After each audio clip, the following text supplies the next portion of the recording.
Olá, pessoal, tudo bem? Bom dia, né? Boa tarde, boa noite, não importa a hora que vocês estiverem assistindo esse vídeo, o importante é vocês estarem assistindo na realidade, né? Bom, na aula de hoje eu vou dar continuidade ao conteúdo sobre química de carboidratos, né? Na última aula eu falei sobre os diferentes tipos de carboidratos, né? As diferentes classificações, né? As classificações mono, poli, de sacarídeo. Então, se você não viu essa aula, vai lá e assiste ela, que vai ser muito importante para a gente dar continuidade. Quero dizer também que se vocês estiverem com dúvidas, usem o espaço aí dos comentários, que eu vou responder todo mundo que tiver alguma dúvida. Deixa seu like, se inscreve. E é isso. Ah, outra coisa, eu vou estar disponibilizando o PDF da aula para vocês estarem baixando e estudando também através desse material que eu mesmo produzo para fazer as explicações aqui para vocês. Então vamos lá. Hoje a aula é sobre funções biológicas dos carboidratos. Bom, a primeira função que é importante da gente entender dos carboidratos é que eles são reservas energéticas, né? No que se diz aos polissacarídeos, né? Que são aqueles carboidratos que eu já expliquei para vocês, que são de grandes cadeias, né? De grandes ligações de glicose.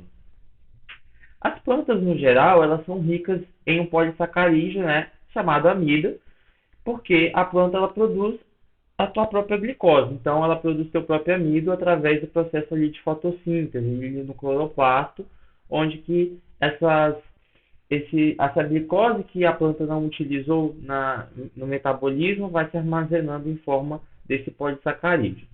Nós, animais, não produzimos amido e nem glicose, né? Porém, nós somos capazes de sintetizá-los enzimicamente, né? Como fonte de energia. Assim, posteriormente armazenando essa energia em forma de glicogênio. Então, quando a gente come, por exemplo, aqui, ó, eu coloquei o exemplo da batata, né? A batata aqui, ó, eu até coloquei a estrutura de amido, é um alimento rico nesse polissacarídeo. Esse polissacarídeo por nós é ingerido e a gente usa, né, no nosso processo metabólico, mas aquilo que a gente não utiliza, a gente forma a estrutura do glicogênio, né? Esse glicogênio ele vai se armazenando aonde? Nos nossos músculos, no nosso fígado. O fígado ele armazena o glicogênio principalmente, né, para ser utilizado depois de um período maior de tempo, enquanto os músculos, né, por exemplo, eles utilizam de forma rápida, mais instantânea, né, vão quebrando esse glicogênio em pequenas partículas de glicose para ser sintetizada energia aí em forma de ATP. Bom, o amido, né, como eu já tinha até explanado, né, ele é sintetizado através do cloroplasto, né, já que é a organela vegetal que é responsável por produção de glicose, né. É, aqui a gente tem, né, a estrutura do amido, né, numa forma mais simplificada, como vocês podem ver aqui, são ligações de glicose. Às vezes o amido ele pode ser um amilopectina ou uma amilose, né? A amilopectina a gente vai ter as ramificações, né? Aqui é um exemplo de amilopectina, né? Quando uma molécula ela possui muitas ligações ramificadas, o que acontece? Essa molécula acaba sendo mais estável, mais fácil de ser quebrada e dentro de um organismo vivo isso é vantajoso porque libera mais energia, é mais fácil de quebrar essa molécula para liberar energia. O glicogênio ele é sintetizado a partir da ingestão da glicose, como eu já tinha explanado anteriormente, né, formando essas estruturas aqui. Então, quando o nosso corpo ele precisa ali de uma energia rápida, o que ele faz? Ele vai, algumas enzimas quebram a parte do glicogênio, liberam para o meio a glicose e essa glicose vai formar o que no final das contas? ATP, que é a moeda energética do corpo, onde que a gente vai entender como é que é o processo de formação quando estivermos estudando ali os processos de respiração celular que ocorrem na organela mitocôndria. Ah, a gente tem que entender que carboidrato não vai ter só função de energia, né? Só função de reserva energética. Os carboidratos eles também possuem função estrutural, como no caso da celulose.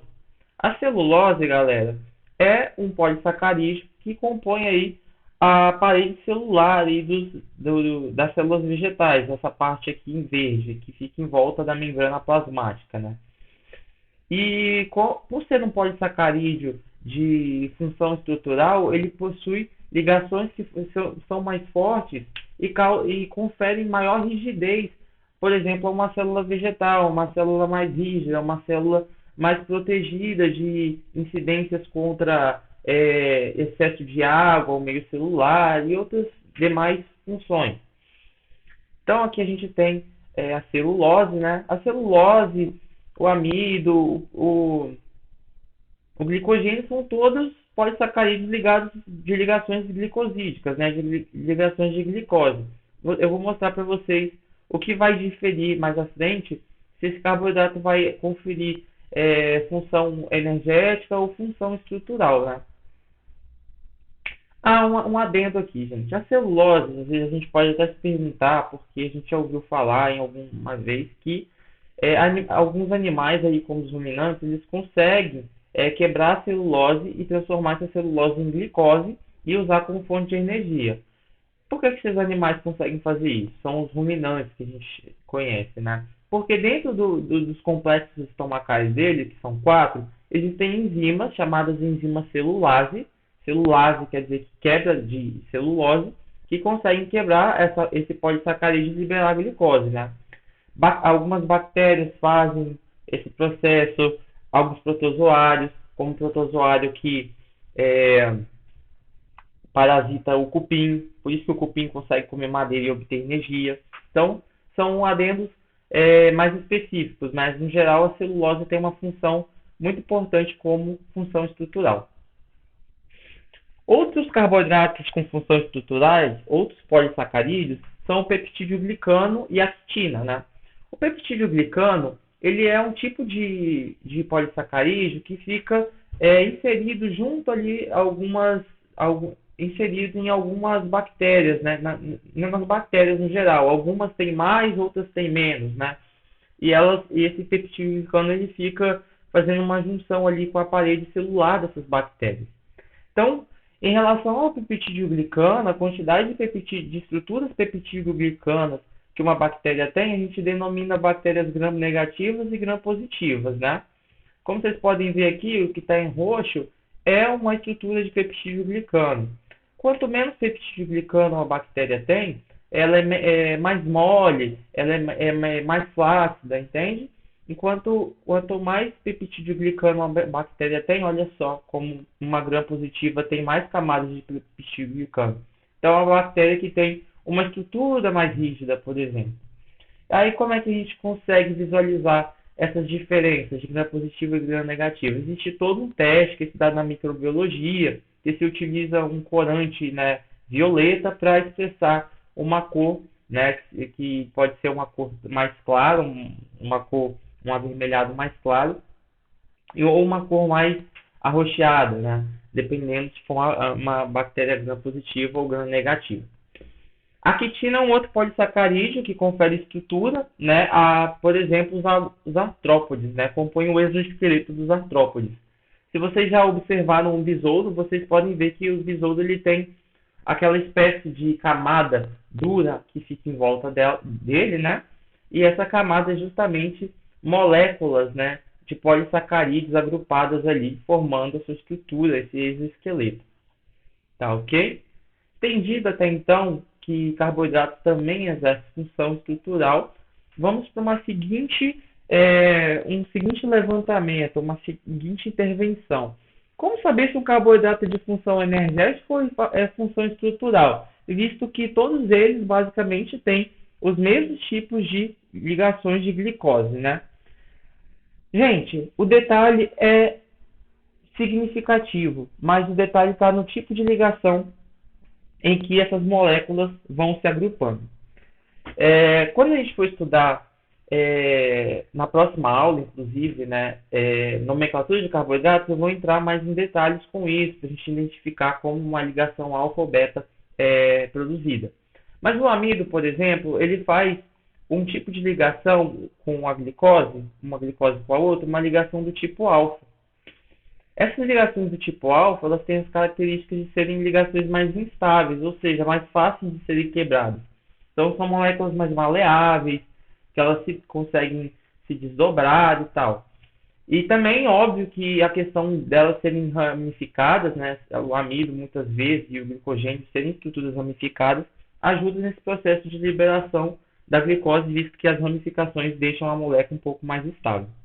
Mas, no geral, é que ligações do tipo beta, que são as ligações que a celulose faz, né, o polissacarídeo celulose faz com uma glicose e outra, são ligações mais rígidas e conferem maior rigidez, maior dureza para essa molécula. Então, ligações do tipo beta conferem maior rigidez e maior dificuldade de serem quebradas, mais dificuldade de serem rompidas.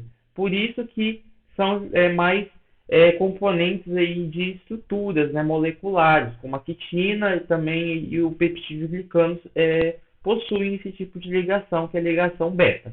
Tá ok? Então, dando continuidade, o último ponto dessa aula é a gente falar sobre carboidratos de adesão e reconhecimento celular. Existem alguns carboidratos que, quando estão associados a proteínas, né, o que a gente chama de glicoproteínas, geram estruturas que são capazes de realizar troca de informações celulares com outras células. Aqui, por exemplo, eu vou mostrar aqui nessa primeira imagem o glicocálix. O glicocálix é uma glicoproteína que possui aqui nesse verde a parte proteica e essa parte azul ramificada aqui são os nossos polissacarídeos, né? Isso forma uma estrutura, né, que a gente chama de glicocálix, que fica em volta da membrana plasmática dos animais, e essas estruturas conseguem fazer reconhecimento de outras células, de bactérias, de enzimas, fazer troca de informações no geral, como passar um comando para a célula e inibir a síntese de crescimento da célula. Então, várias funções relacionadas às informações que uma célula troca com a outra. A gente também tem os plasmódesos, que são estruturas glicoproteicas que são presentes na parede celular dos vegetais, né? Essas estruturas elas também fazem, como se diz, a funções muito parecidas com o glicocálix, só que nas células vegetais, né? Já que o glicocálix é exclusivamente de células animais. Então, os plasmódesos também fazem esse reconhecimento celular com células também vegetais. Tá ok? Bom, gente, do mais, a aula é isso mesmo. Espero que tenha ajudado, espero que tenham gostado e eu vou esperar vocês para a próxima aula, que vai ser a aula sobre nomenclatura, que eu vou gravar e produzir o mais rápido possível. Só desde já vou lembrando que eu vou deixar esse material aqui na descrição para vocês conseguirem baixar e estudar ainda mais o conteúdo. Tranquilo? Beijo, grande abraço e até a próxima aula. Vou romper aqui.